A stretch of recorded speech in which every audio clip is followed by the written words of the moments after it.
Hello, everybody. Welcome to Planet FPL. My name is James. We've got something very, very different for you. The Women's World Cup starts in Australia and New Zealand on Thursday this week. And I've got a special guest with me to preview the tournament today. I'm delighted to introduce to you one of our patrons, Lauren Harris. How are you, Lauren?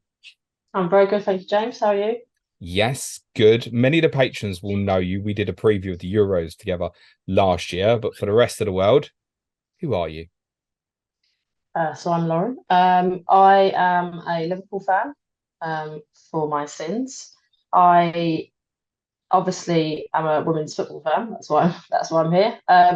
I played football when I was a child and up into my teens and sort of early 20s and gave it up. But the Lionesses actually inspired me last season to get back into playing. So I am now playing football again. Um, and yeah, really excited for the World Cup. You were on the books of Gillingham or I training with was. Gillingham when you were a youngster? Yeah, I played with Jules at sort of under 14, under 16 age. Went into the women's reserves and then went to university and drank lots of alcohol. So didn't maybe take football so seriously. So had you not been playing football at all then prior to last summer? I gave up just before the pandemic. Sort of fell out of love with it and got into running. Ran a marathon, and then during the Euros, sort of, I don't know, just started to miss it where I hadn't before.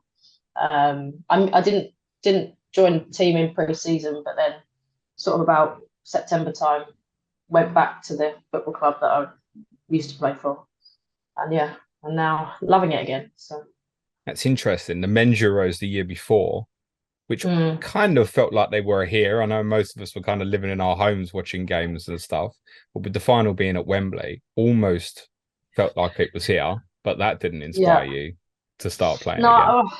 I guess when I went to the games last year, although the patrons will know on that podcast, I didn't have any tickets to any games.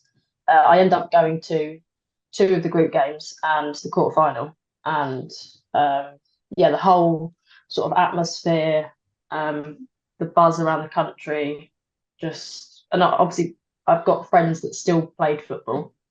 Just yeah, really made me miss it. So. Quarterfinal being what, Spain at the Amex?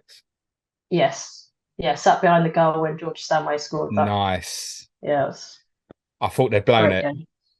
I did too. Yeah, I did It's too. interesting to reflect back on it and the conversations we had last year previewing that Euros. And yeah, James, Norway will be the strongest team in that group. I mean, the performance they put on that night, I don't know how anybody couldn't get giddy, even if you weren't interested in what following the ladies' team before. And if you'd watched that, you'd have been, I have to follow these girls for the rest of this tournament. It beat Norway 8-0 in what was supposedly going to be the toughest game in the group. Were you at that one as well at the Amex? Yes, yeah, that was the first game I went to. And like you say, before the game, I thought hopefully we can sort of edge a win, but a draw will do because we could probably still go through the group. And then as the first half was playing out, it's like, what is going on? This is mad. I guess if people didn't follow women's football, they maybe wouldn't have appreciated just how mad that result was because you do see big score lines in women's football, when you hear stories, but Norway were such a strong team that you just really didn't expect it. So it was yeah, that was a great game to be at. And it was roughly right, wasn't it, on the score? Like, if I remember right, England's XG was over 6, I think, Yeah, yeah, on the yeah. night. Yeah, it was almost like second half we took our foot off the gas. Maybe we felt sorry for them. I don't know, but the first half was just such a whirlwind. It was yeah, crazy. Spain, as you said, beaten in the quarterfinals. We went behind, and yeah, we've been here. We've seen this with the men's team before. Managed to turn it around. The Georgia Stanway winning goal was extremely iconic. Sweden in the semi-final at Bramall Lane. You remember you tipped up to win that Euros last year?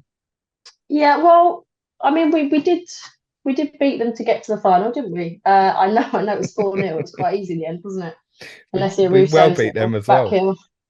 Yeah. I mean, I think last year I was probably more cautious, maybe pessimistic. I think this year I'll probably be more realistic with my prediction, but we'll see. Okay. And then Get to Germany in the that. final. You weren't Yeah. at Wembley. No, I did have tickets, I but yeah. I I, I know. Yeah, gutted. I flew out to Naples on the day of the final. Uh, got to Naples, had a lovely pizza and a beer, and then the first thing we did was try to find somewhere to watch the game. And we ended up. It was quite nice actually, an outdoor sort of pub, but we were the only people watching it, and there were all these locals walking past. Like, what are they even watching? There's no football on at the moment. There's I guess maybe the Italians hadn't paid attention to it. And then you had this English girl shouting and screaming. There was a couple next to us who were English. It was quite nice. The boyfriend had clearly dragged his girlfriend along to watch the final. She had no interest whatsoever in the football, and he was loving it. And yeah, so then we were walking through the streets of Naples with BBC iPlayer on our phones afterwards, watching them lift the trophy and stuff. So that was I, gutting not to be there, but I couldn't believe how much it affected me. I mm, mean, I watched the game here at home. Um, I was surprised afterwards that I felt like a real emotional connection. I guess because I'd followed that journey really from all the sort of the way, Norway yeah, game and got really invested in what they were doing. But it's not. I've always been, I want them to do well. But actually, watching the final, it was like, please get the job done, yeah, and show the men up basically, and get the job done. And I was really surprised how taken aback I was after the game. Like, yeah, I'm invested in this, and also I'm not used to my team winning things, whether it's club level or international level. So it was really nice to enjoy that moment. And a few things happened in the tournament. I think the biggest one, and the patrons will know this as well, my obsession with Kira Walsh, who, what a little gem of a player, now Champions yeah, League winner as well. yeah. So obviously moved to Barcelona, which I think probably brings us nicely onto the team this year. She'll obviously be a big part of it again, I take, Yeah, but we are vital. Yeah, gonna. There is some suggestion this England team is in a little bit of a transition. Is it? I think I'd say we've maybe been forced into a transition with some of the injuries. But you've also got the likes of Ellen White, Jill Scott, who have retired, and obviously naturally you then have a bit of transition there. But the players that will come in for them, Alessia Russo, Ella Toon, they were big parts of the Euros last year. You've got players that have come into the squad like Jordan Nobbs, who, if she wasn't injured, probably would have been in the Euro squad last year anyway. She's experienced. But you have got some younger players, Katie Zellum, Robinson, who, this will be their first sort of major tournament. But I think it's good. It's good to have a spread of experience and sort of new young players. I think there is enough experience in the squad. Leah Williamson will be a massive miss for her leadership, but I think that the togetherness the squad showed over the Euros and have shown over the last year,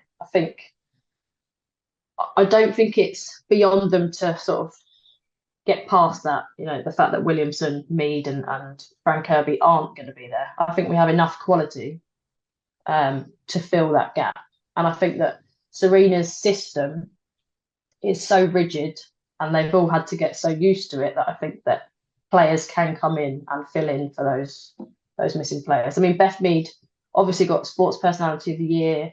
She got Player of the Tournament. She was amazing at the Euros. But we've got Chloe Kelly, who obviously scored the winning goal. And that amazing celebration, the famous, ended up being on the backs of the newspapers. Did she get And Lauren, booked? I was too busy celebrating. I don't know. I can't remember either. She must have done. I don't know. Um, but Lauren James as well, who also plays in that position, who's sort of it. I think Chloe Kelly will start, but if Lauren James started ahead of Chloe Kelly, they're both such talented players that you know them being in Beth Mead's position, I think we can sort of fill that gap. Um, so there is a period of transition, but I think that the stability of Serena and sort of what her and her team have brought to the squad. I think some people are maybe being more pessimistic than we should be, but there are recent results maybe cause for concern. But I think the good thing is that in the last two games we haven't conceded a goal.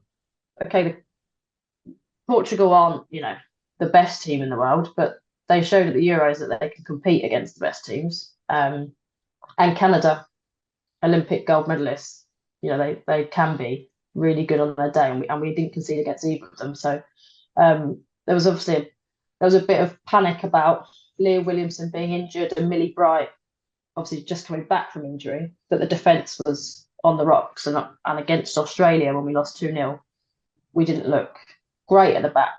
So that will give the squad confidence, having not conceded. And I think now the concern is maybe the goals. But we know that we've got goals in the squad. You've got Rachel Daly, who obviously was a left back at last year's Euros, but has been playing up top for Aston Villa, top goal scorer in the WSL, likely to lead the line. Again, it's a tough one to call between her and Russo, which I think again shows the strength in depth that we've got in the squad. Is that strength in depth offensively though, Lauren? I think some of the Yes, concerns feel like they're defensively defensive. now. Yeah, but I think the starting back four are still going to be very strong. So Alex Greenwood is likely to partner Millie Bright at the back. And one positive with playing Greenwood is that she's left-footed, whereas Leah Williamson isn't. So although Leah Williamson is a fantastic player, Greenwood maybe offers something slightly different by being a left-footed centre back. She's played for Man City. She's played at the highest level. She's not a weak player. It's not like she's a weak player coming in to replace Williamson. I think the left back position is possibly a concern, but personally, I don't think that Daly was amazing at left back in the Euros. Who would you and play obviously there? she's now playing as a striker. Niamh Charles, who plays for Chelsea, has played in Champions League semi-finals, Champions League finals. She is experienced. So I can understand concerns, but I think that if those players played to the top of their ability, then there is no reason why, we can't go all the way. It's still Lucy Bronze on the right hand side. Yeah. I'd say she's probably the most experienced. Obviously, she's the player that's won the most across club level and gone and played for Lyon and Barcelona. And although Kira Walsh is there now, she's sort of, got into the FIFA Pro top 3 and so on. So, she's if she was to get injured, then we'd be in trouble, I think. Yeah, I mean, how old is she now, Lucy? She's been playing for the team for a very long time, hasn't she? 32, I want to say. Okay. Early 30s. I think women's footballers have maybe a shorter shelf life than men, possibly. Why do you think that is? Probably because of, if you think about women's footballers now, they are now training to a much higher level than they were before. But Lucy Bronze, for example, won't have been training at that high level as she is now for most of her career.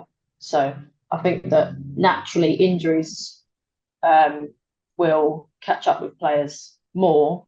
I mean, maybe in 5 to 10 years, players will start, playing till they're older. But I think the lack of training and the fact that players were semi-professional amateurs only sort of 10 years ago, that kind of possibly is the reason why. You mentioned injuries. Just on that, obviously, Williamson and Mead are both going to miss out for England with ACL injuries. Vivian Medema of Arsenal and the Netherlands has also had serious ACL injury, but is going to be fit for the tournament. Janine Becky of Canada is the big name's going to miss out for them, also an ACL injury. There's been a lot of ACL injuries in women's football in the last couple of years. Have you got any idea why? Lots of reasons, and I think that's probably part of the issue. So I think there's about 25 players I saw are not going to the World Cup that all with ACL injuries. All ACL, 25 players. Yeah. And I think the overarching issue is a lack of research, but the scientists and the doctors don't have like a pinpoint thing that it is. So footwear has been touted as an issue. So women have generally narrower feet than men, but all football boots have always been designed for a male foot. So this World Cup is the first World Cup that they've actually got women's boots. I actually bought a pair of women's boots. I've been wearing them for the last couple of weeks. They're the most comfortable boots I've ever worn. And when I first bought them, I was a bit skeptical about how they just called them women's boots. Is it just a marketing ploy? But there is a clear, personally, I can feel a clear comfort. So I think sort of footwear could be an issue. Hormones. There's a discussion about the menstrual cycle and how a female's hormones changes during that cycle, and whether that has an impact because of sort of the elasticity of the ligaments. As I said, sort of relating to Lucy Bronze and her age, the amount of training that women's footballers are now doing, they won't have maybe built their bodies up gradually, or they haven't been doing that since they were children, and so they're now playing a lot more games than they were before. There's a lot more stress on their bodies than there were maybe 2-3 years ago. Even the number of international friendlies that they're playing, sort of the USA friendly, the finalissima game, all these little extra games that they're playing, they weren't playing before. That's sort of added stress on their bodies. More competitive, for our domestic players as well, more competitive league as well, right? In terms of the Women's Super League. Exactly. The shape of our bodies has been touted as a possible reason. So the hip structure and the way that we land when we're jumping has been touted as a possible issue. I read a really interesting article which said that in sports where men and women are equal in the sense of when they sort of have trained from like adolescence up to adulthood, there is an equal risk of rupturing an ACL. So dancers, for example, when they've been children all the way up to adulthood, sort of condition their bodies in the same way. Apparently, the statistics show that their rupture levels are equal. Right. So possibly that comes back to maybe the training and the sort of preparation that women's bodies have had in getting to that elite level performance. Has there been any suggestion about pitches? I just think coming with a more competitive level of league, obviously the ladies are playing in the Premier League stadiums a lot more, and presumably better quality of pitches, but also firmer pitches. I think some people have suggested. I saw a suggestion of the opposite, that some, because of in sort of lower levels, women will play on the pitches after the men, after they've sort of been used and they've been they're not maybe kept in the best condition. But you're right, the firm floor, it's obviously all about the way your foot plants, isn't it? It's how your foot plants and the impact, isn't it? Yeah, and sometimes you can see it with it was one of the Arsenal players, not Williamson, someone else. I can remember watching it and seeing it, just seeing her knee. You could see the pain just from her stepping down. Thank you, Laura. Put your dinner down if you're watching this. Sorry. But there's I think we need research into things like the footwear, the hormones, and so on. But I also think that as the quality of training for youth footballers improves, and as they're coming through the academies and that becomes, training 5 days a week becomes normal, as opposed to going from training 2 days a week to 5 days a week, I think again that hopefully will mean that the players' bodies are stronger and less susceptible to injury. Yeah, I mean, it's like an ongoing thing, and certainly in our Slack community, it's like every couple of weeks is like, what, another one? Yeah. So, and obviously it's terrible for, it's not just English ladies, for so many, you're saying up to sort of 25 people, it's incredible, missing out on biggest moments of their career because of this. And ACLs tend to be, as you said, are all about landing. That's such a shame. You mentioned obviously about you participating in sport again because of obviously the victory in I guess not just the victory in the Euros last year, but the way they played and the tournament being here, etc. can you kind of put into words how important it was that they got over the line and what it meant as a country and for future generations of ladies playing football? Well, I think it's crazy how England had to win something for uh, certain people in England to maybe respect the women's game. I think the word respect maybe comes into the women's game more. Speaking to colleagues and friends who maybe wouldn't have cared about women's football or wouldn't have respected it before because England won and that pride they felt that actually, I'm a football fan and we've been waiting years for the men to do something. And maybe, it won't mean as much to them as it would if or when the men do win something.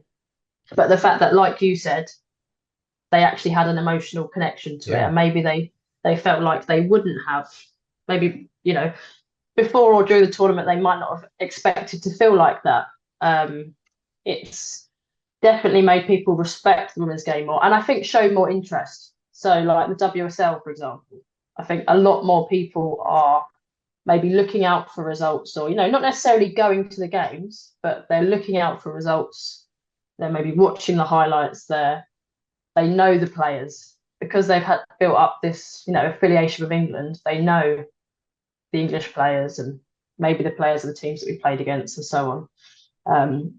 I've got a friend whose daughter likes football, and before he'd watch it on telly with her, but since the Euros, he'd been taking her to WSL games, Yeah, I heard um, that story a lot where he from wouldn't have various wouldn't have people done that now. Yeah. before. I've got friends who don't like men's football but have played football, but now are absolutely into women's football. They love it, and if you ask them, do you want to go to the pub and watch a game of men's football? No, thank you. But now they're obsessed with women's football. So it's kind of sort of got people from different backgrounds and different Yeah. sort of walks of life, I guess. And I think just the way that the whole country came together, you do see that, like I think we mentioned last year about Emma Raducanu. People Yeah. don't care about tennis, and then suddenly you've all got this joint thing to sort of cheer on and celebrate. And football is such a big thing in this country, isn't it? That the fact that we could say England had won something, I think we were all able to emotionally connect to that. But it was the way they Um, played as well. Like the Norway and the Sweden games, particularly. I know Germany, Spain were obviously really tough games, but the mm, Norway Sweden games, it wasn't even just that they won so handsomely in those two games. It was the way they played. I'm watching them. I'm watching Tottenham pour me to tears every week, and I'm watching these girls going, I wish my team played with as much freedom as these do in terms of punching ball between lines. I spoke about Kira Walsh, like mm, her vision off the ball and on the ball. She sees a picture. I'm like, you're you're as good as many men's players, certainly in terms of your perception of what you see and the range of yeah, what you do. Such an intelligent player. And looking at it and going, if it was the first time, and honestly, I looked back on it and afterwards, and I was like, shit, these are really good. Like, there's no joke here about the way the growth of women's football in terms of its quality levels. We spoke last mm-hmm. year about some of these qualifying games like Latvia had. Was it 22-0 against Latvia we had? And you 3 think, 0, oh, yeah. the mismatch, but then they're at their infancy. Mm-hmm. Bulgaria didn't participate in qualifying. There'll be a number of teams now that the competition's grown to 32 in the World Cup making their debuts this time, and we might is it Saturday, England's first game, I think, against Yeah, Haiti, we yeah, might see a very large score in terms of the discrepancy between quality and minnows, if you will. But it was the way they played as well that I think was so inspiring. Like, they didn't just win it; they won playing with a brand of football most of us would enjoy watching. yeah. And I think the quality of women's football has slowly been increasing. But I think 2019, I remember watching the World Cup in France in 2019 and thinking then the quality of this World Cup is so much better than 2015. Yeah, And agreed. again, we're going to see it. We're going to see it this year that the quality will be much better. And I think that that's sort of the quality is doubling and tripling, as is the investment and the facilities, the training, the quality of everything else. So if you give the resources, then women are going to be able to play. And like you say, like things like decision making and knowledge of football, if you're given a level playing field, women are going to be able to match that. We know that speed and power and that's never going to be the same, but um, the quality of being able to pick a pass or being able to play as a team, playing out for the back, or following styles of football is always, as long as the women keep getting those resources, it is only going to keep getting better. That Kira Walsh pass to LLuke in the Germany against Germany, that was. I'm still not happy that she didn't win player of the tournament, to be totally honest. I'm not. Well, you rarely. I think Modric was the outlier in sort of holding midfielders. Yeah, getting. No, that I get it. It's the position I played as a kid. Anyone who watched Game 39 knows where I played and stuff. So to watch Kira looking at it going, you are so much better than me, mate. Like, I'm nowhere near your level. And I think, do you know what? It might sound obvious, right? Pro women's football, but actually to sit there and actually just accept that, because there are obviously boundaries between and what women think of or have perceived of women's football. I'm watching this and going, I can't do what you do, and I absolutely know it and accept it. I know that if you put me in the middle of these girls, they'd run absolute rings around me. But I think exactly what you said about the growth from 15 to 19, absolutely, in terms of that tournament in France to, was it 15 was in America, was it? I think it was. To what we're going to see in this tournament, and then the growth again is going to keep coming. We guess because of the investment in football, but I also understand there's a lot of arguing at the moment. What is this over, Lauren? Why are so many of the nations unhappy with FIFA at the moment? Well, I think there's so FIFA are going to pay every player a salary for being at the World Cup, and the minimum is 24,000 if you're in the group stage and you get knocked out in the group stage, all the way up to what we would deem as a lot of money, 217,000 per player if you win the final, which to a normal person, you and I, who are not multi-millionaires, that, £217,000 is a lot of money. Not sure my wife would call me normal, but please continue. And that is actually, it's 3 times more than FIFA, or 3 times more than the money that was allocated in the 2019 World Cup. But the big issue that the players have is that is still a quarter of the money that the men received in Qatar. Now, I'll get on to sort of what I think in terms of the revenue, but an argument that the women have got is that during the World Cup, although they are getting this salary, the salary that they get at their clubs is often subsidised by sponsorships and deals that they have with brands. And during the World Cup, they are not able to fulfil those requirements that they have for those brands. So they're losing income during the World Cup for that. I think some countries, like the Philippines, for example, £24,000 just for getting to the World Cup could be like possibly not life-changing. This is per player, right? Per player. Yeah. So you think about countries like the Philippines, Haiti, where they've had struggles to even get their football associations to keep them going as a team.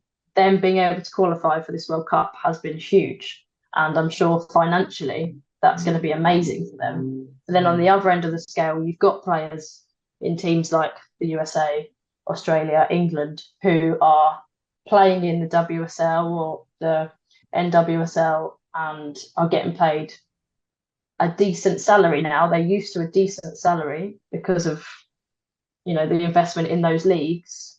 They're arguing that people are coming to watch the games. Australia have sold out the stadium. They're expecting 1.5 million people to attend the games across Australia and New Zealand. Their argument is people will come and watch women's football if you invest in it. Now, the other side of the argument is men's football. The revenue in men's football is far greater than women's football, and you can't argue with that. The sponsorship deals, the amount of people that will watch the Women's World Cup on television in comparison to the Men's World Cup is going to be lower. That's, it just is. And so the revenue that comes with that is naturally going to be lower for the Women's World Cup. I think it's a difficult debate to have because you've got to be realistic with where women's football is at the moment. But equally, I think it is fair to say that the more you push women's football and the more opportunities you give it, it has shown that it can meet those sort of expectations. We've seen the increases in WSL attendances since the Euros, for example. The matches on Sky have been viewed far more than they were on BT, and I think that's possibly something to do with Sky, but very also importantly, the ones on BBC as well and are BBC, getting a lot of viewers. Yeah, my grandma is an Arsenal fan, and I always ask her, I always take the mickey out of her if Arsenal are not doing well, which I couldn't really do much last season. But she doesn't never knows anything about the men's football, and then I'll go and ask her about the Arsenal women, and she can tell me all the players and who scored, and so for people like her, she doesn't have Sky, but she is always able to watch the ladies came on the BBC. Yeah, she'll watch. Yeah. So I think it's for people to argue the women are not getting enough as much money as the men because they don't bring in as much money as the men. That you can't argue against that. That is true. But I think the players' arguments is possibly we deserve to be treated maybe a little bit better than we are, because an argument that a women's footballer would have would be that we are where we are now because we didn't have that investment in years before. I see what you're saying. Has a lot of the argument come from the US as well, though? Because I have read that in certain circles, the women will make more revenue for the USFA than the men's because of how well the women's team do. Mm-hmm. And I know they've very much been competing for equal pay, haven't they? Yeah, but I see this is where the disparity really comes across like all the teams in the World Cup. So the USA being the pinnacle, obviously they're going for their third World Cup, consecutive World Cup, or 3P as they like to call it. What's that about? Well, I don't want to be rude to Americans, but but they've played in a professional league. Like they were one of the first professional leagues. Their players are used to being maybe appreciated more than maybe other nations are because they have been at that top level for so long. And I don't this, it's everyone will have their own opinion, and I think that both sides of the arguments have merit. It's just that I think that as we continue to grow the women's game, we've got to give it that. We've got to give it that chance to create the revenue. What's your take as a fan of the women's team? What's your take in terms of should they be at an equal pay? Should they be getting a lot more than what they're offered, specifically to England for the moment? Well, I don't.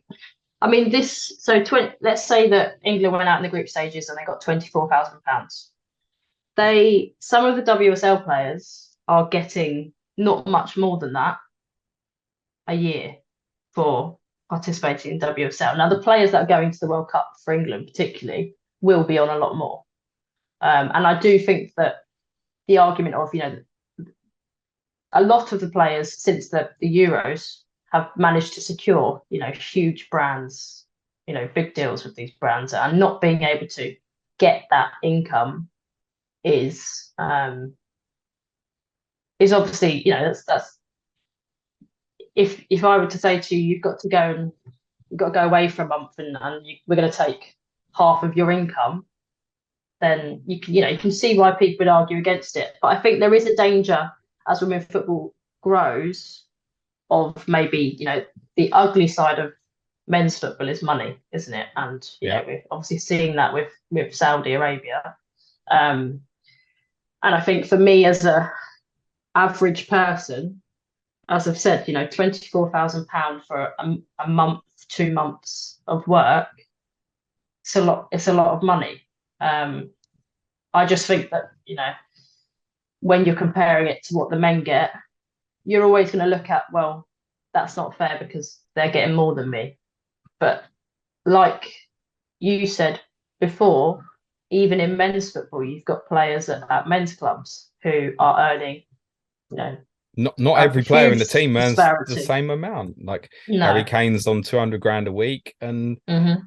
Dejan Kulusevski is definitely not on 200 grand a week, right? And you can say, well, Kane's a better player; he should get paid more. Okay, well then relate it back to this is the argument, isn't it? How does that then work Mm. then? So Yeah, I mean, I think my argument would be, we should fight for um, finances and money for things like training facilities, opportunities, resources for growing the game. And yes, you deserve good salaries because women's footballers are becoming more in the spotlight now.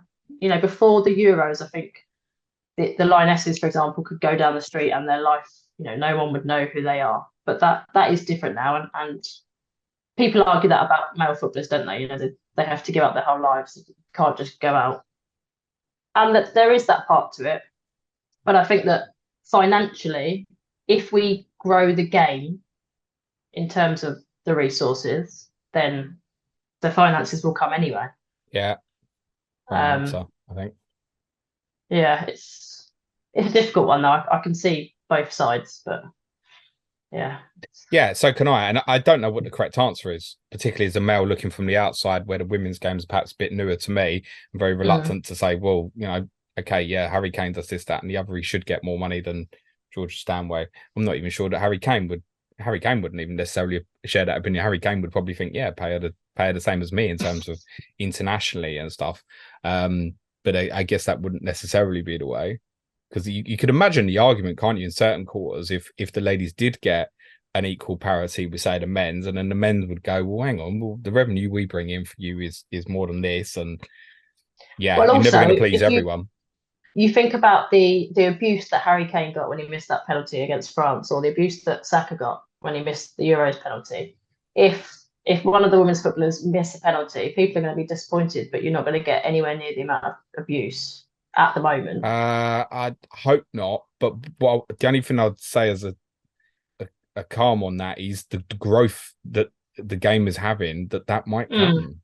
Where It it might might do, but it at might the if we moment, lose a penalty shootout to Germany in the quarterfinals, then particularly if it's a black lady player, for example, if it's Reece James' sister, what's the first name? I've forgotten. Sorry, Lauren James, Lauren. Lauren James. If it's Lauren James, like I don't know what's going to happen online, for example, in that sort of Yeah, circumstance. well, but then I think that the response there would probably be more sexist rather Yeah, than people actually being angry about someone missing a penalty. I don't know. got a nicer group of people enjoy women's football than they enjoy the Yeah, men's games. To be totally honest. yeah. What's your hopes for England this tournament? Winners? Is anything less failure now?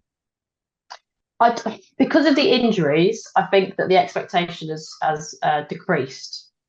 So I think that a lot of people that follow the Lionesses are maybe a lot more pessimistic before the World Cup than we would have been before the Euros, for example. Before the Euros, there was a lot of hope. There was maybe not so much expectation, but hope and belief that we had a good squad and it was a home tournament and we could get there. I think the World Cup, a lot of people are expecting us to go out to a good team in round of 16, quarterfinals, semi-finals. I don't think that there is that expectation or belief that we will get to the final because of that. But personally, I think there's no reason why we can't get to the final. If we get to the final and it's USA and you lose to USA, then they are a very good team. But if we get to the final, we've played USA before, we've grown. They're maybe not as good as they were. Um, there's no reason why we couldn't win it. If we did win it, I wouldn't be surprised that we'd won it. But I think it's probably, maybe less likely than it was at the Euros. Do you think, difficult question, if the tournament last year was in Germany, do you think we'd have won it? Did the No. home advantage have a big say for us? In the final, I mean, the games pre-final, we played so well that I think we would have got to the final anyway. But that final against Germany, when Germany equalised, I genuinely thought that the tide Same. was turning into their direction and that we we were going to lose. But 80,000 England fans at Wembley. Obviously, I wasn't there, but the atmosphere sounded amazing. I think possibly got them over the line. I think the difference is that although I think Australia will do well, I doubt that Australia make it to the final. So, that if they don't make it to the final, there is more of a level playing field for whichever two teams do get to the But final. that's Then, got to be a big plus for them if they're playing in front of 50,000 plus, right? yeah, I think Australia will overachieve because it's their home tournament, and possibly New Zealand. Although New Zealand are not as good and haven't had as much funding as Australia. But yeah, home advantage is definitely plays a part. I just thinking of recent tournament. I think of the Dutch against us back Hmm. in 2017 in Hmm. Euros. We lost to them. Yeah, Was it semi-final? yeah, they went Felt on like we to. got overwhelmed a little bit in terms of the atmosphere, playing Hmm. against that orange wall, if you will. And I want to say it was a smaller stadium, might have been Antwerp, maybe even 20,000 or so. It certainly wasn't like Amsterdam or Rotterdam, but certainly you knew you were in an away game situation. I think I want to say Colombia won the Copa America maybe in front of their own fans. And if you actually look through teams, there's a lot of they did well in their home tournament. Hmm. There is a narrative of that. And obviously the men's team still get that question about 66, right? Would you have won it if it wasn't at Wembley? Who knows? And I guess the similar will apply to the ladies for last year. But the bookies would say, Lauren, that finalists is very realistic. And that's because the draw splits in half, right? Where Yeah, we can't play United States or Sweden, who've been heavily fancied again, till the final, I think. Is that right? correct. Yeah, it's a strange way that they do it. So we're on the half of some really difficult teams. Whichever team gets to that final to play USA or Sweden, who are most likely to get there, whichever team gets there will have definitely earned their place. So you've got Germany, France, Brazil, us, Australia, Canada, Denmark, who are not to be laughed at. All teams that maybe not Denmark, but if any of the others got to the final, you wouldn't be surprised because they've all, in their own individual way, got some great players and are great teams. So we've got the more challenging side of the group, but I think that USA is everyone is the team that everyone fears for obvious reasons. So to be able to avoid them until the final is a positive. You've just got to get there. Are they as good as they've always been, USA? Personally, I think no. They've had some injury problems as well. Their captain is injured, also a defender, a massive leader, so much so that they are splitting their captaincy for the World Cup between two players, Lindsay Horan and Alex Morgan, who are both, I read very Alex Morgan's not even a experienced. certain starter anymore, though. No, she's getting on. Hopefully, she won't be able to do her tea celebration that she Okay. did before.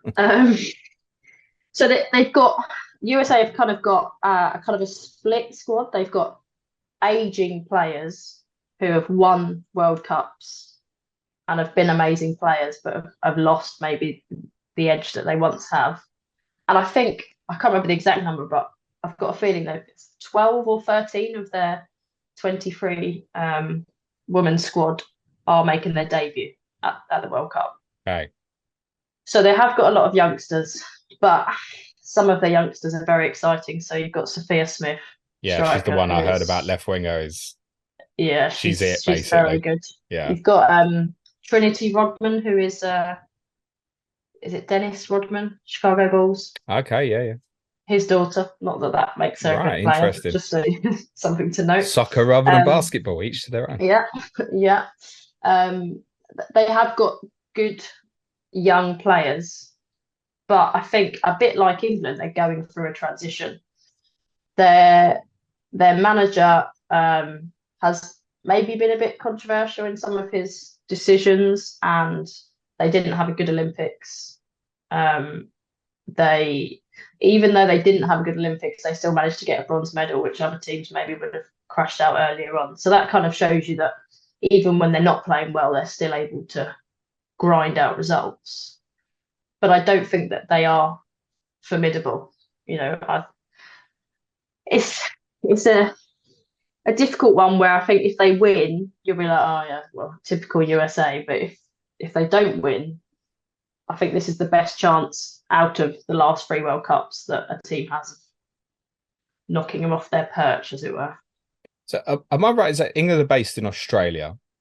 Yeah. Is that right? So, am I right in saying groups B, D, F, and H are based in Australia, and the other four are based in New Zealand? New Zealand. Is that Yeah, correct? Right. for the first part at least. I was going to say let's go through the groups, but I wonder if we should do that by nations. We go maybe A, C, E, and Yeah. G, and then come back for the Australians.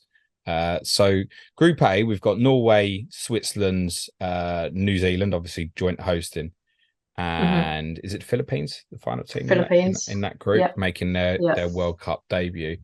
New Zealand, obviously joint hosts. There's a lot of focus in Australia, perhaps partly because our game's going to be out there. What sort of a chance have they got doing well, New Zealand? If it was any other tournament, I'd say no chance.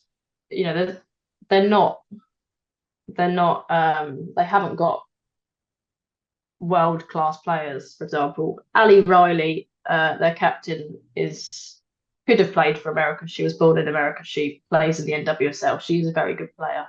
But aside from that, in terms of their squad, you know, their players aren't playing at the same levels as the Norwegians. But like we've said about home advantage, I think that will play a part, and that may give them a chance of beating Switzerland into the second place. I think all of them will beat the Philippines. You know, they've got a few players that play in the Australian league, but they don't have. Whereas some of the other smaller nations have got a big name player, they don't really have that sort of standout star that could do anything for them. So I wouldn't be surprised to maybe see some bigger score lines in the Philippines games, and it was then going to come down to how New Zealand do against Switzerland and Norway. Yeah, their final group games against Switzerland. Obviously, New Zealand would have been seeded as joint hosts, so it does look like a bit of a weaker group. And we already mentioned Norway are probably the standout in the group, lost 8-0 to England, obviously in the Euros last summer, a freak result, admittedly. But I was reading that one key Norwegian player wasn't a part of that, who decided not to play for a number of years, Ada Hegerberg from Lyon. Yes. And she's back available. How important is that? She is a very good striker. She's experienced. She's won Champions Leagues. You know, she will have a big impact. I don't know that she's going to have a big enough impact to help Norway maybe further in the tournament, but I would expect them to be the best in that group. Switzerland aren't bad. You know, I think they'll give Norway a game, but I think like you said, they're playing New Zealand in the last group game. I think it's all going to come down to that game as to which of those two make it through. Yeah, Switzerland knocked out Wales in a playoff. They haven't made it out of group of the last two majors.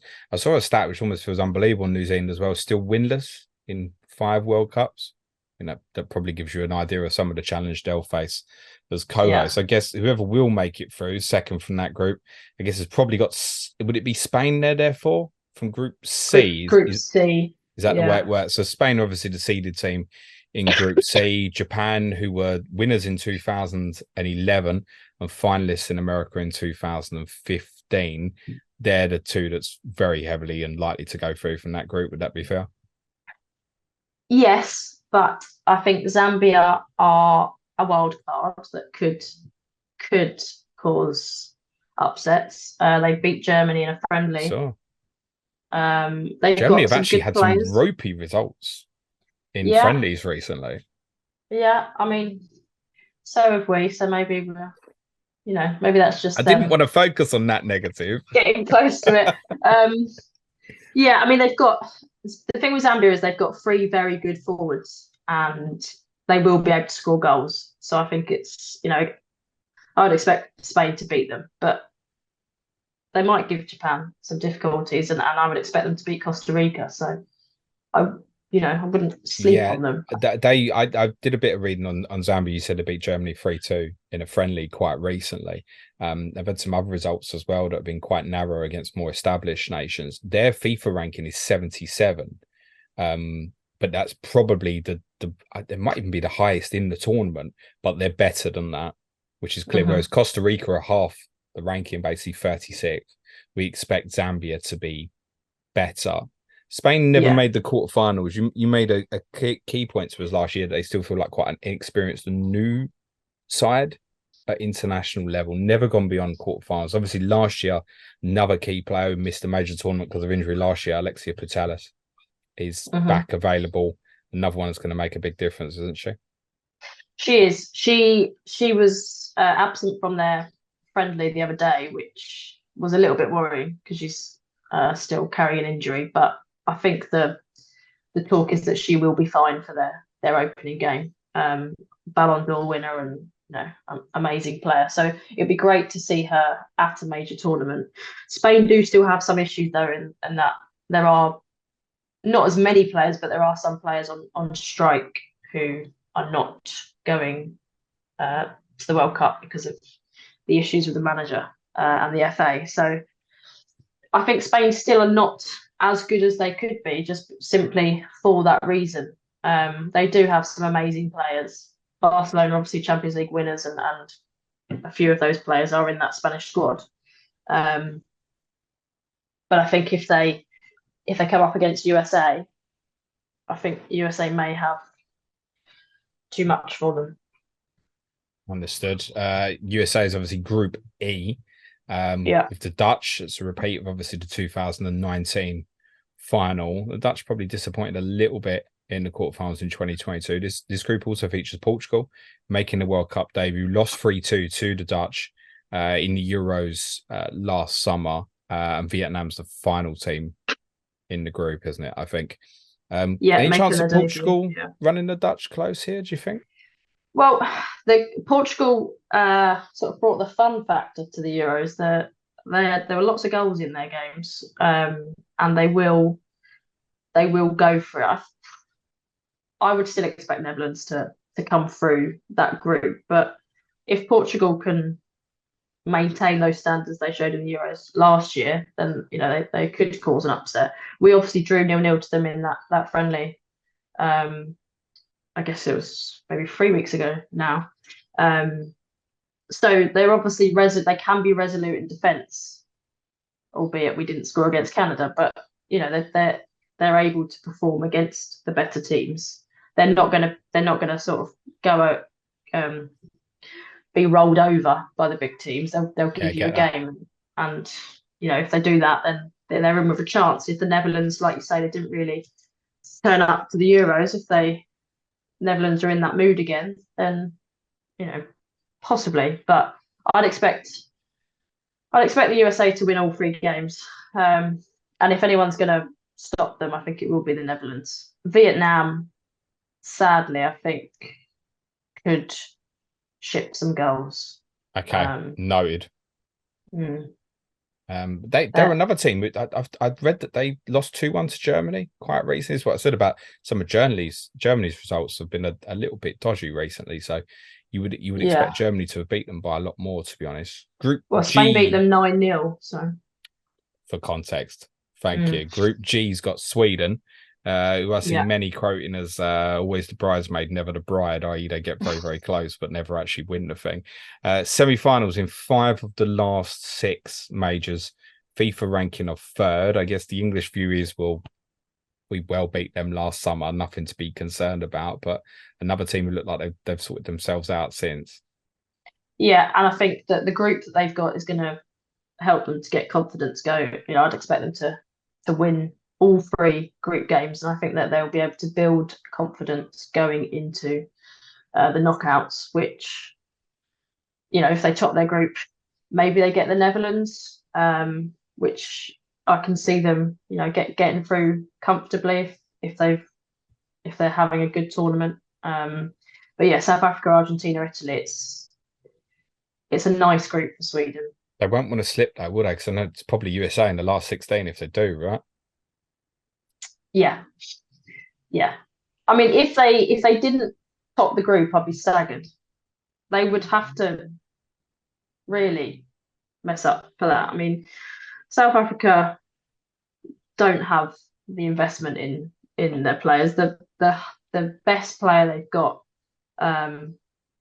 arguably, plays for Glasgow City, who are, the Scottish League is not the biggest team in Glasgow, much to the upset of Rangers and Celtic fans, right? Yeah. But it's not, that league is not anywhere near the levels that some of these other players are playing. Argentina have got, a couple of players that play for Madrid, but again, most of the players play in Argentina. It's only recently professional. They haven't, they're not at the same sort of standard. And Italy, okay, they're fine, but I expect Sweden to get 9 points and get out of that group fairly easily. Who do you think, in a word, would go through with Sweden? Italy. Okay. Group B is Australia's group, quarterfinal 3 of the last 4 World Cups. So there is a little bit of pedigree there. Many of the listeners and viewers will be very familiar with, obviously, Sam Kerr of Chelsea, who's a big part of their team.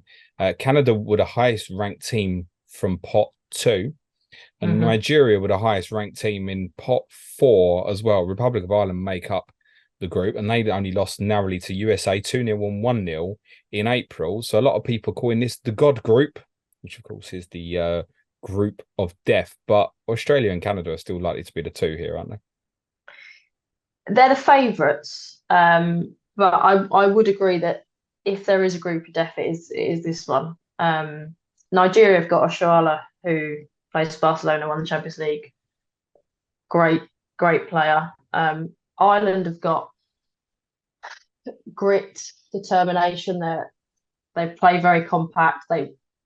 If they lose to Australia and Canada, I mean, this will probably come back to bite me, but I can't see them losing by more than 1 or 2 goals. They don't concede a lot of goals. The fact that they've only conceded 2 and 1 against the USA, that's impressive. Says a lot. And they have got, some big name players. Katie McCabe obviously plays for Arsenal. She's their captain. I think Ireland will give them all a game, and Nigeria are, they can also be dangerous. Canada can be a little bit flip-flopping. Is that a term? Yeah, you can have that. Yeah. They you can also use shit if you want on occasion. Yeah. Yeah, either that. They can be amazing, or they can have, really sort of sometimes be really dodgy defensively. And I think it depends what we get. I guess for a lot of these teams, the impact of travelling to Australia, to New Zealand, jet lag, homesickness, a lot of these players are used to travelling to play, but Australia and New Zealand is a lot further and a lot more miles and a very big time difference. That I think, it'll be interesting to see how that plays a part. And so I think I would expect Australia to definitely go through. And like you say, Canada would be the favourites to join them. But I think Ireland and Nigeria could, I've seen a number of experts potentially tipping up Canada as semi-finalists here, actually. Yeah, yeah. I mean, they won the Olympics. They can be very good, but depends which Canada you get. Are we, as in England, are we in any danger of going out in this group, Lauren? Because there's a couple of teams in there, in Denmark and China, ranked 13th and 14th respectively in the world. I think if it was the men's team I saw that, I'd be worried. It would be a massive letdown. I think it'd be a massive letdown if we didn't win the group, let alone Yeah. not go through. And maybe some people are, like we've said, that maybe people are feeling more pessimistic, but we've shown that we can beat the best teams. We beat USA this year. We beat Brazil, okay, only on penalties, but we still beat them. We should be beating Denmark and China. I think the fact that we play Haiti first is good for us to get our confidence and hopefully be able to get some free flowing football going and score some goals and get confidence in the squad. With respect to Haiti, what sort of score would you be wanting on Saturday? 6-0 will be fine. Six is enough goals. If we only win 4-0, do you go drinking all day in a rage or? No. Any win, to be honest, any win in knockout football is fine, isn't it? I think if we only win by 2 goals, people will start. Yeah, maybe people will start. You say that, but if the 3 teams, if we did slip up to another bad day against Denmark and lost, and the 3 teams all beat each other, the goal difference could be important. Yeah, it could be, but I don't think any sort of reaction after a first group game in any tournament, whoever it is, if you get the points to get through the group, a win's a win, isn't it? Yeah. But equally, as much as I'd like us to score goals with confidence, I don't want it to be, tens, because I don't think that's good. No, it's not enjoyable at this level, and we probably will get a couple of games that are probably in the 6s to 10s or so, won't we? USA Vietnam is an obvious one. I'm particularly looking at that one. Yeah, China have a bit of pedigree. The Asian Cup champions always reached the knockout stage in every World Cup they've been in. And I remember you telling me about Denmark last year, and was a bit unlucky with they did underwhelm, but were pretty unlucky with a draw at the Euros as well. So very capable of being a knockout side as well. They are, yeah. And I think it will be really tight who goes through between Denmark and China. I expect Denmark to go through, but we should be beating China. I mean, Asia's not, in women's football, Asia's not a strong continent in terms of quality. So obviously, yes, they are. They have been champions, but arguably we should be beating all the teams within that continent based on the amount of, funding and resources and the level that the Lionesses are playing at. We shouldn't be worrying about getting out of the group here. We should be thinking about how far we're going. No. There's a job that needs to be done, but I think the protection of the first game as well means we should be at the advantage when we go into these games. Yeah, I'm not overly concerned from what I've read and from what you're saying. No. Group F features a couple of heavyweights in France and Brazil, both ranked in the top 8 in the world. One of the things that really annoyed me was when I stumbled on this group and found that Jamaica and Panama were both in there, because they're both CONCACAF nations. It just wouldn't happen, I don't think, in the men's tournament. I was like, so who did they beat in the playoff? They beat Paraguay. Well, then you'd have had 2 South American teams with Paraguay and Brazil. So I couldn't work out quite how that had managed to happen. Jamaica aren't too bad though. It's what I've been reading. Gutting for Jamaica that they're in with France and Brazil. I mean, they've got Bunny Shaw up top, who's City striker and City forward, really, really prolific. They've got Drew Spence, who plays for Spurs, used to play for Chelsea. They have got Becky Spence, who again plays for Spurs. They've got a few WSL players. They've got Jamaica. From what you're saying, is my adopted team at this tournament. I think. Half the Tottenham team has had a Songos, I believe. But you're quite right. They've lucked out really with that draw. It's difficult to not see France and Brazil qualifying. Would that be fair? Yeah, and I'm really looking forward to the France-Brazil game, because I can't call how that's going to go, and I think it should be really competitive. Yeah, I hope there's something on it. In the set, do you know when in the group they're playing each other? It probably is the group game to watch. I would probably suggest France against Brazil. I think it's the middle group game. Okay, I'm not 100% sure, but I think it's the middle. I mean, I'd expect all 3 teams to beat Panama. Yeah, I read not one member of their squad's got over 20 caps even, so they're incredibly inexperienced as well. Yeah, yeah, they're obviously they're making their debut, and the funding and the quality of their players in terms of the leagues they're playing in, week out. It's nowhere near the, the French, Brazilians, or the Jamaicans who've got a lot of big league players. So yeah, again, we might see some heavy score lines in those games, but the France Brazil game should be. The one thing with the French always when we come around to major tournaments, and it does feel like a common with the men and the females actually, is do like an argument. There's always something controversial in the build up. He's all well there at the moment. Have they fixed some of the problems? Because there were a lot of key players at the start of the year threatening to quit, weren't they? Yeah, well, they've changed the manager, so okay. I expect France to be far stronger than they have been in recent years. If they can play well as a team, they've got some very good individual players. They also arguably get best advert for the World Cup. Oh my God, it's incredible. Yeah. So good. Literally did me over the first time. 100% done over. CGI Brilliant. these days is mad. Oh, incredible. Yeah. If you haven't seen it, I don't even know if I want to give the game away. It's an orange advert, isn't it? Yes. Find that. You'll think it's the French men's team and it's the French women's team, basically. It's a very, very cleverly done. It's one of the best football adverts I think I've ever seen, actually.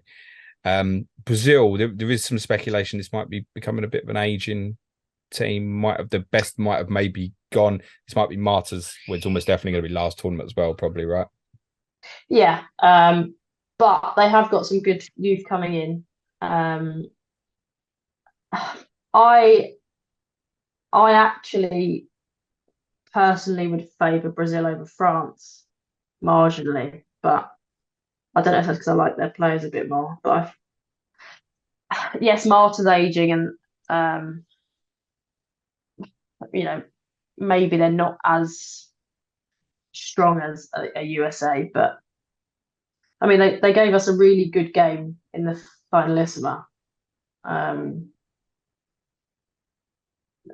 Yeah, I think they've got a good chance. I mean, if they top the group, then that's going to really help them. If they come second, then obviously it'll probably be Germany that they play. So it's vital for both of those teams. Germany, obviously, heavy favourites in Group H, 2 times World Cup winners, 8 times European champions. Their quarter-final performance in 2019 is actually the worst ever World Cup performance. Alexandra Papa's star forward up front. We mentioned earlier South Korea and Colombia probably competing for second. But nice note on Morocco, who reached the WAFCON, which is brilliantly named, the Women's African Cup of Nations final. They're not likely to threaten the other three, but they're first Arab nation ever to qualify for a Women's World Cup. So that's a nice story. They've also got a Spurs player. Have they really? My other adopted team is Morocco. Yeah. Yeah. I read Ayan is the player. Germany won't have problems here, though, will they? I know we've questioned some of their friendly results, but it feels like a nice draw. Yeah, I mean, it's one of those groups that they haven't got a second team in there that is strong enough to scare them. I think it's worth remembering as well, when we played them in the final in the Euros, Alexandra Pop was injured. She was on the bench, wasn't she? So that could have been a very different game. We forget about this. If it had been our star player, we'd have spoken about it a lot, but forever. Yeah. So yeah, again, I expect them to come through quite comfortably. Colombia have got a bit of a controversy surrounding them at the moment. I don't know if you heard, they played a behind closed doors with Ireland. Friendly. They did, yes. And it wasn't a friendly, was it? After 20 minutes, no. And Ireland, like I said to you earlier, Ireland are physical and aggressive. And it was the Irish players that were asking for the game to be stopped because of the Colombian players. We discussed last year when we spoke about, is there as much cheating in the women's game as the men's game? And, there's certain things that made me question this. Got to be honest, Lauren. Well, there's more. Get the game abandoned at internationally after 20 minutes. Like, what did they do? Yeah, but there's been little things creeping in the WSL as well. Like Emma Hayes has been playing some dirty tactics with the goalkeeper going down injured. at a Oh, certain point in the half, and suddenly the players are all going to Emma Hayes for tactics, and so there is a little bit more of that creeping in. there's a lot of men's teams do that. It was an old Jose trick, and we knew that definitely Southampton were doing it for a while. It was like the same minute every game for a couple of Yeah, months for a while. they don't even make it. It's just obvious. There was a really nice story about Colombia though, which is quite inspiring. Do you know anything about Linda Caicedo? Yeah, young player plays for Madrid. Yeah. Yeah, so not I don't think related to Moyes. She's only 18. She's a forward at Real Madrid, part of the team that reached the Copa America final when they was at home. She made her debut for the national team when she was 14, and she was diagnosed with ovarian cancer when she was 16, and has thankfully made a full recovery and is obviously starring for her national team and Real Madrid, and still only 18. It's quite a And remarkable story. she is a brilliant player as well. If if they play long enough to not get players sent off, then she is one to watch, particularly Well, against South Korea and in Morocco. theory, they could beat Ireland in the quarterfinals. Yeah, yeah, that would be Interesting. yeah. I mean, I'd be surprised if they both got there, but if they did, then yeah, that would be. Oh, yeah, we go out for a drink for that one. I would say, Yeah. Lauren, thank you so much for your brilliant insight. I thoroughly enjoyed that. In one word, who's winning this tournament?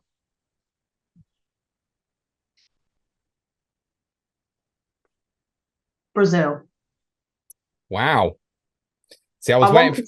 I was waiting for you to say United States, and I was going to say you can't have that because it's 2 words. Yeah, I didn't want that's too obvious. But I want to say England, but I don't want to say that because I didn't say that last year and we won it. So maybe if I don't Okay, say it this year, we might. You never know. Brazil, very interesting. I think if about 33-1 if you want to have a little bit of a Yeah, flutter, pretty decent that's not. odds. That's yeah. They won't win it, but I'd like them to win it if we don't win it. All right, brilliant. Lauren, anything you want to sell or anything? Just if anyone is in London, I've got a friend who her and her friends basically set up this group called Netty Collective. So they're basically lobbying for pubs to show women's football. Ah, yes. And they've managed to get 12 pubs. They're called Frontier pubs across different locations in London are going to be opening their doors to show the women's England World Cup games. They're doing a watch along at the Victoria Tavern and Holloway Road on Saturday. I know So it. Yeah, it's not a million miles away. Yeah. Yeah, if anyone's in London and wants a bit of an atmosphere, go to a pub. Obviously, it's morning games, so you maybe wouldn't expect a pub to open. But yeah, Netty Collective on Instagram, they'll be publicising all the pubs that will be opening. So Brilliant. What date's the final? 20th of August. It's after our season started, isn't it? I'm just trying to work out. That's a Sunday, isn't it? Yeah, it's actually the first day of most women's football matches. England's games are all at I was going to say reasonable times. There are obviously games I believe in New Zealand at like 3 o'clock in the morning, aren't they? We've got like 9s and 11s and 12s. Is that right? Yeah, I think what they've tried to do with the group games is cater for the countries. Yeah, it makes sense.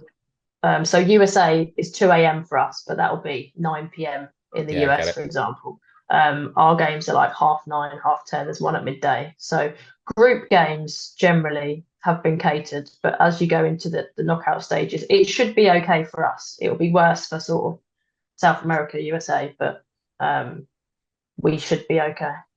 Just when I thought I had everything in place for correspondent week, I realised one of our releases was going to clash with England's final group game. And that's like, I can't be having that. So I've changed all the times, Lauren. Good. Yeah, no, listen, I want to watch the ladies as well if I can, between doing 20 podcasts in a week. Brilliant. Thank you so much, Lauren. Really appreciate that. And for the Lionesses, very best of luck, and very best of luck to your nation if you're supporting someone else at the World Cup. Just leaves me to say thank you again so much to Lauren. Cue music, please, and shout.